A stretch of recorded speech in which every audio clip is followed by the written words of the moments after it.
Բարև ձեզ, պատերազմի մասնակիցները և զորացրված զինծառայողները շարունակում են մնալ առաջնահերթ խումբ պետության համար աշխատանքի տեղավորման և մասնագիտական ուսուցման տեսանկյունից։ Պետական աջակցության ծրագրի մանրամասները քննարկելու ենք աշխատանքի և սոցիալական հարցերի նախարարի տեղակալ Ռուբեն Սարգսյանի հետ։ Բարև ձեզ, պարոն Սարգսյան։ Պարոն Սարգսյան, այս ծրագիրը առաջին տարին չի, որ իրականացնում ենք, բայց շարունակում ենք իրականացնել զորացրված զինծառայողների, ինչպես նաև պատերազմի մասնակիցների համար մասնագիտական ուսուցում տալու,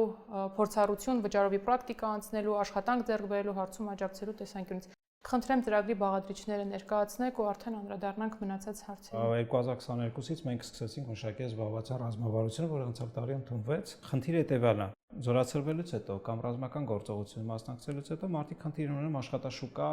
ինտեգրվելու,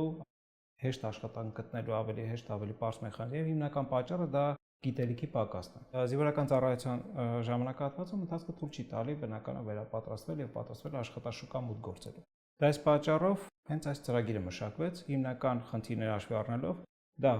փորձի պակաս, դա գիտելիքի պակաս եւ գործատուին նաեւ մոտիվացնելու մեխանիզմ։ Այս երեք մեխանիզմի շուրջ կառուցվեց եւ այդտեղ հենց ունենք երեք բաղադրիչ։ Մի բաղադրիչը դա ուսուցման մեխանիզմն է,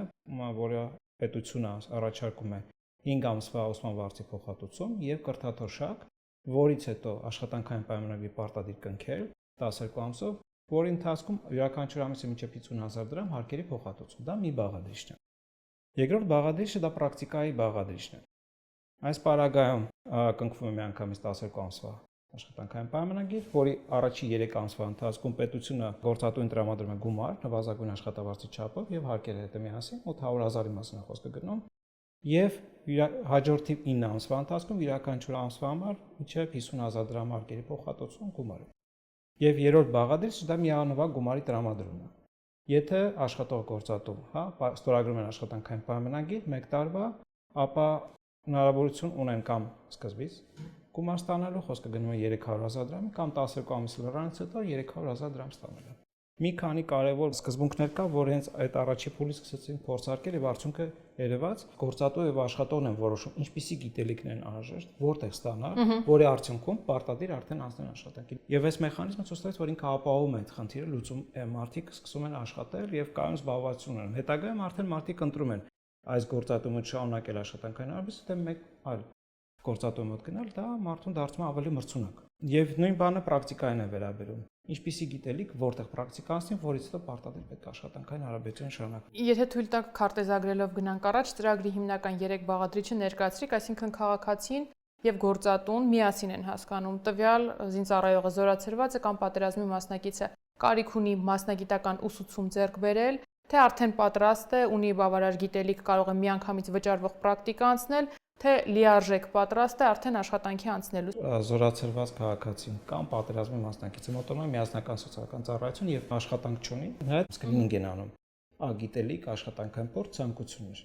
Զուգահեռաբար գործատուներն են դիմում մեր տարածքային կենտրոններ աշխատակից գտնելու համար։ Եվ այդ համադրության արդյունքում գործատուին առաջարկում է, որ ասում են այսպեսի տեխնացու ունենք եւ տեխնացուին էլ առաջարկում այսպեսի գործատու ունենք։ Այդ համադրության փոխադարձ համաձայնության դեպքում արդեն հարցազրույցն է տեղ ունենում գործատու աշխատողը, որտեղ ձեր ասած սկզբունքներն է որոշում, ինչպես, որտեղ, ինչ պայմաններով։ Եթե այդ ամբողջ համաձայնությունը գտնում են, ապա պետությունը աջակցում է։ Շարունակելով նույն ձեր նշած ճանապարհային քարտեզը, որտեղ որ զինծառայողին, զորացրված անձին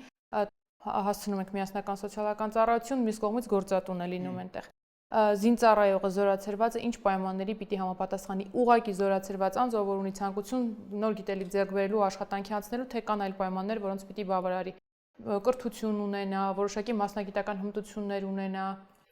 Կրթության պահանջ չկա, որովհետև ըստ էության այս ծրագիրը դրան ուղղված։ Մի պահանջ է դա աշխատանք չունենալն է կամ որևէ կրթական հաստատություն չսովորելը։ Եթե հեռակա ուսուցման է սովորում, հեռակայի դեպքում կարող ենք հանգիստ դառնալ այս ծրագրի շահառու։ Ուսումնական հաստատություն երբ ասում ենք, նկատի ունենք, որ ծրագրի շրջանակում կարող են կարճաժամկետ որոշակի դասընթացներ անցնել, որովհետև շատ հաճախ քաղաքացիների մոտ հյուրընկալում կա, որ կարող են աջակցության ծրագրով ինչ-որ բուհական կրթություն ենթադրենք ձեռք բերեն։ Ըստ բուհական կրթության մասին չի խոսքը գնում է 5 ամսվա տևողությամբ, դասընթացները, վերապատրաստումները, կարճաժամկետի մասին մենք 5 ամիս ենք ծածկում, 5 ամսից ավելի մենք չենք մասնակցում, որովհետև սա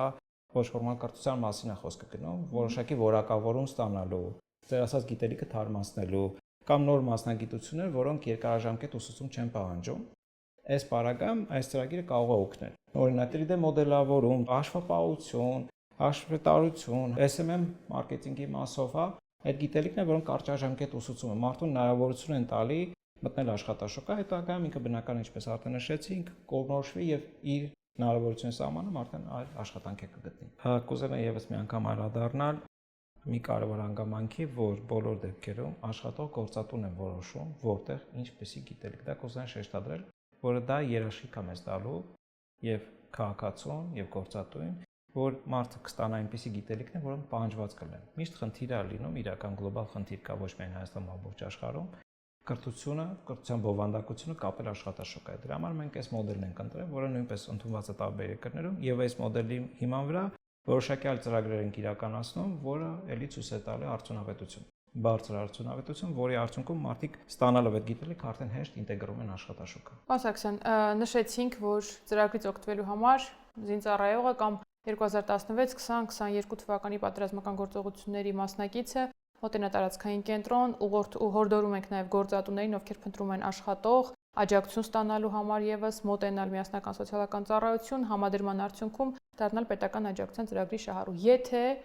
զինծառայողը կամ արդեն գործատուն զինծառայողին ճանաչում են, գիտեն, ուզում են հենց տվյալ անձը իրենց մոտ աշխատի կամ զինծառայողը գիտի գործատու, ով իրեն աշխատանքի կընդունի, ուզում է լրացուցիչ խրախուսում ստանալ, արդյոք կարող են միասին մոտենալ տարածքային կենտրոն, ասել, որ սա իմ աշխատողն է կամ սա իմ գործատունն է ու պայմանագիրը կնքել արդեն եռակողմ։ Մի կարևոր սահմանափակում կա, որ մարդը տվյալ գործատու մոտ աշխատողի կարգավիճակ չունենա, աշխատանքային հարաբերություն չունենա,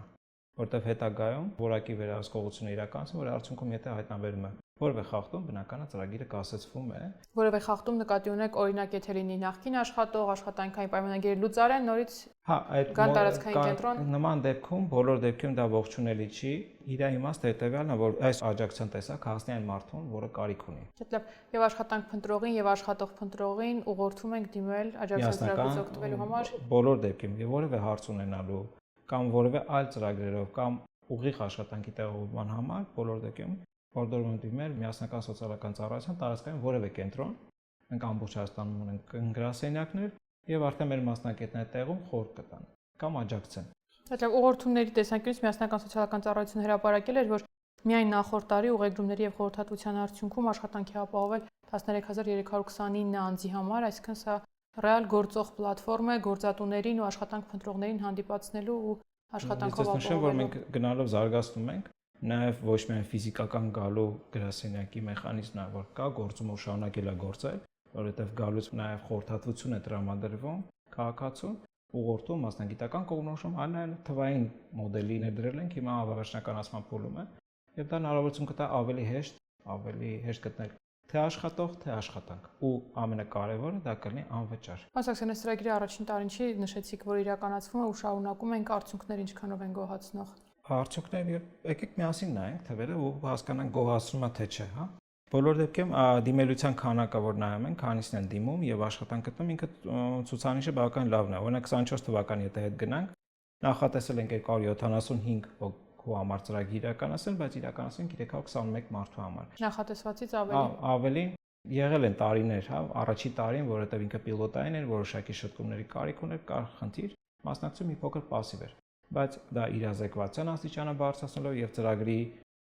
բովանդակության փոփոխության արդյունքում կարծում եմ